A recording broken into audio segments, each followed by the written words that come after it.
Okay, so everything has a value cost, an actual hard dollar cost, and everything has an opportunity cost.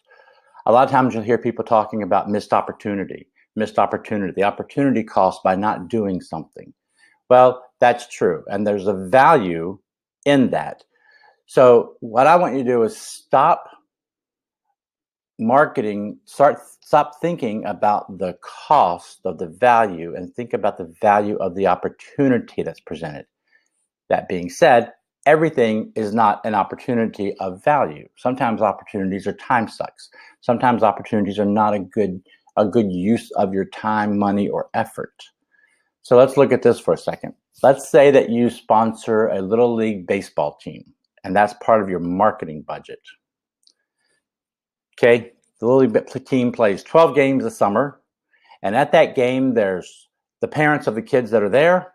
Half of them you know because your kid is on the team, and the other half you don't know because they're the different team, and they may be close, they may not be close.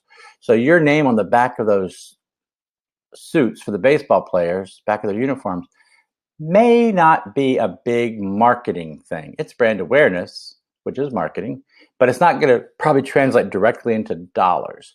So to me, that is a very worthwhile endeavor. I'm not saying not to do that because they use the money and to pay for stuff. But don't look at that as, well, my marketing is I'm on the back of the uniforms and I got a little four line ad in the local community newspaper that comes out once a week. Those probably aren't going to be seen nearly as much as doing a video like this and putting on your Facebook page, or creating a blog post and putting that on your site and on your Facebook page and on LinkedIn and somewhere else. So that opportunity cost and the value cost are two different things. So I want you to think about the actual value that you're putting on something. How much does it cost? And then what's it going to get you? That's the opportunity. Or is this opportunity, which is going to cost X, is my ROI going to be worth it to go in this direction, this endeavor?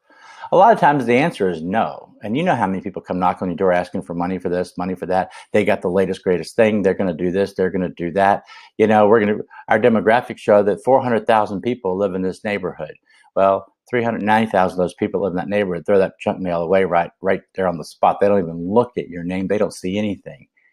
But somebody's going to try to convince you of that, or somebody's going to try to sell you something for something local. If you want to support local, support local. I'm 100% behind that. I'm just saying a lot of times the opportunity costs from the marketing dollars are not in local. That is a brand awareness. That's a being good citizen of the community cost.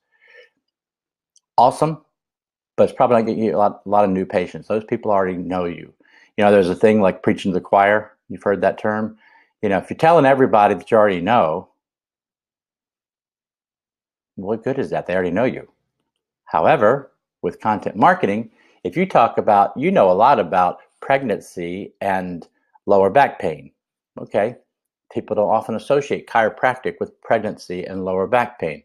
Chiropractors do. People that work in the chiropractic business do.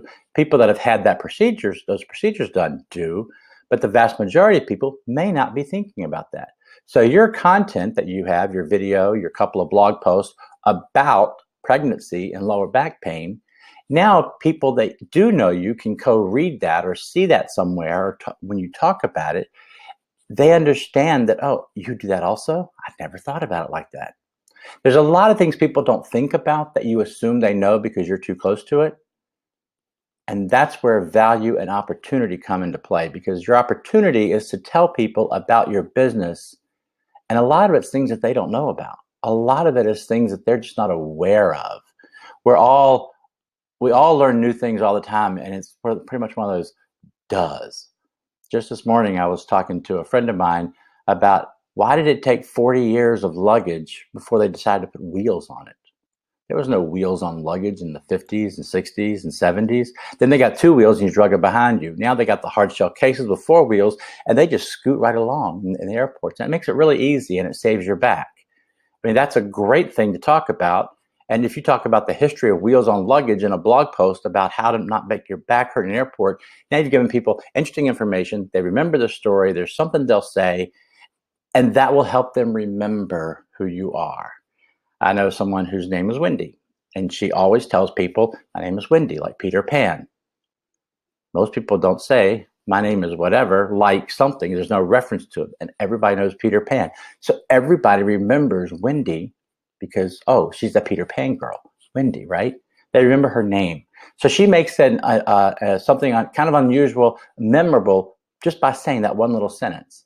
So you have to think about all these things when you're doing something, but don't think about the cost of how much it costs to do something. Think about what's the opportunity of doing something. And the opportunity is presenting new information, presenting relevant information, or presenting useful information to people. And there is a cost associated with it. And hiring pros, I'm always a big fan of hiring the pros for the opportunity cost, that you get good quality stuff for a price. And that's valuable for you. That's an opportunity, a value opportunity with an ROI. So you want to look at opportunity, what's the ROI, and then what's the value, what's the cost, or I like to think of it as what's the investment? Because investments are stuff to create more revenue in your business, and costs are expenses. That mindset, right? Costs are expenses. Investments is money you put back in the business to grow the business. It's a mindset shift, but it's a very valid point of how you look at things. And those that invest the most in their business are typically the ones that are more successful in their business because they're looking at the big picture of the return on investment of the cost and the opportunity cost, which are two different things often. So get out there and make some opportunities for yourself.